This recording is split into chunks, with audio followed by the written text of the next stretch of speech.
Selamat datang lagi di channel YouTube saya. Saya masih berbicara tentang pemilihan umum serentak tahun 2024. Salam demokrasi. Saat ini saya mau berbicara atau menyampaikan terkait dengan sebuah undangan dari Partai Golkar yang berkaitan dengan mengikuti undangan menghadiri pengarahan Ketua Umum DPP Partai Golkar kepada bakal calon kepala daerah dan wakil kepala daerah se-Indonesia yang diusung oleh Partai Golkar. Karena itu mari kita lihat mari kita lihat daftar bakal calon kepala daerah dan wakil kepala daerah yang diusung oleh Partai Golkar pada Pilkada tahun 2024. Karena ini saya di Maluku, di Aru, maka saya hanya bicara tentang Maluku dan Aru. Untuk calon gubernur ada beberapa. Yang pertama yang diusung oleh Partai Golkar, Ramli Umasugi. Yang kedua, Abdul Mukti Kiliobas. Yang ketiga, Hamzah Sengaji. Yang keempat, Asis Samuel. Yang kelima, Jeffrey Apoli Rahawarin. Daftar bakal calon bupati atau wakil bupati Kabupaten Kepulauan Aru yang akan diusung oleh Partai Golkar. Nama-nama calon bupati atau barangkali bisa wakil bupati yang akan diusung oleh Partai Golkar pada Pilkada 2024 di Kabupaten Kepulauan Aru. Yang pertama adalah Timotius Kaidal. Saya ulang, Timotius Kaidal. Yang kedua, Temi Ursupuni. Yang ketiga, Mesak Paijala. Yang keempat, Yusuf Rumi. Yang kelima, Rahman Jabumona. Dan yang keenam, Muin Solgarei. Sedangkan untuk kabupaten kota yang lainnya saya tidak menyebut. Saya menyampaikan bahwa pemilu tahun 2024 adalah pemilu serentak, adalah sebuah momen, sebuah dinamika politik yang berbeda untuk pertama kalinya dilaksanakan di Indonesia, yaitu melaksanakan pemilihan umum secara serentak, memilih presiden, memilih anggota legislatif, memilih anggota DPD, dan sekaligus memilih kepala daerah dan kepala daerah walaupun agak berbeda bulannya. Ini adalah sesuatu yang berbeda ya, karena itu memang partai-partai politik sudah semestinya bagaimana melakukan langkah-langkah seperti yang dilakukan oleh Partai Golkar. Hanya semestinya partai itu harus menjaring, memberikan pengarahan kepada benar-benar bakal calon yang ada di partai dimaksud. Kan seperti ini, bahwa tujuan dari partai politik adalah menggait suara yang sebanyak-banyaknya untuk mencapai kemenangan, mendapatkan kursi, dan dengan kursi itu dia akan mencalonkan presiden atau kepala daerah. Kan dengan di dalam internal partai itu tujuan awal.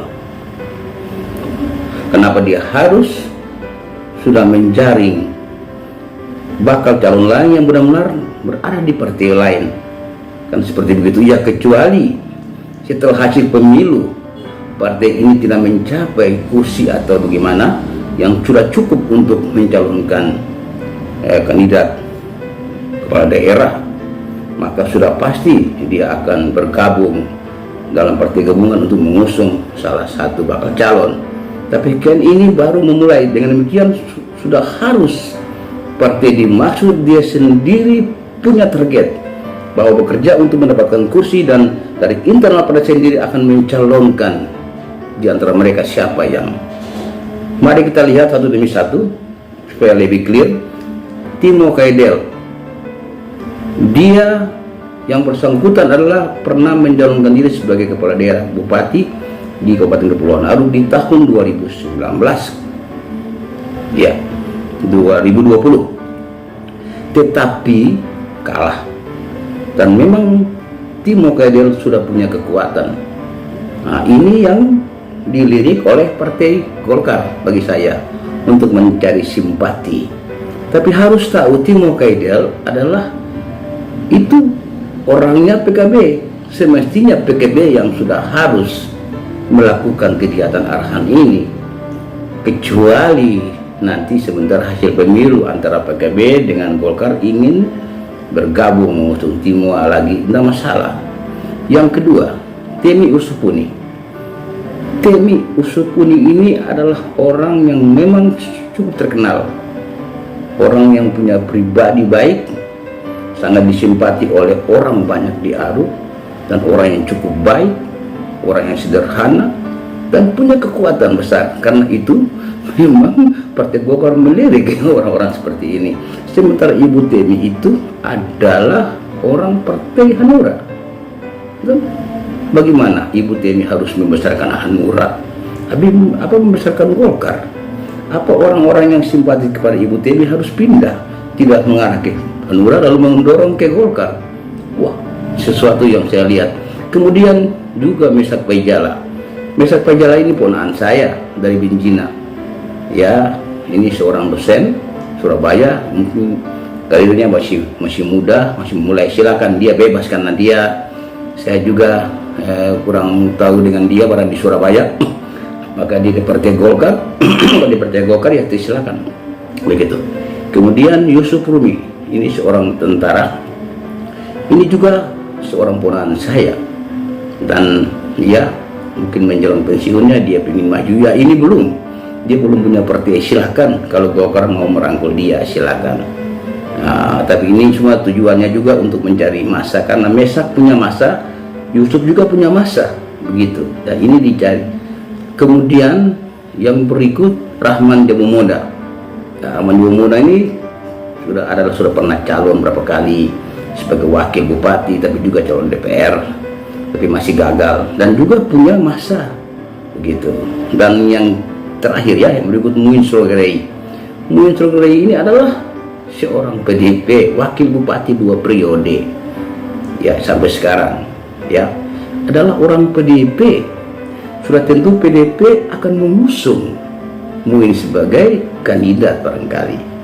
Walaupun isu yang berkembang bahwa PDIP akan menjadikan calon lain, tapi Muin adalah PDIP yang sewajarnya Pak Muin mendapatkan arahan dari partai PDIP, bukan Golkar. Kalau sebentar Pak Muin hadir di dalam arahan Partai Golkar sebagai kandidat, bagaimana perasaan PDIP? Nah, ini jadi persoalan. Nah itu. Jadi ini saya kira ini normal saja, oke saja, tapi ini adalah cara untuk mendapatkan simpati, karena ini punya masa yang relatif.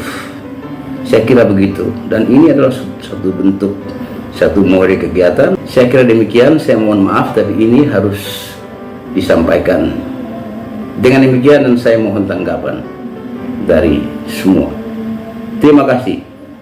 Salam demokrasi.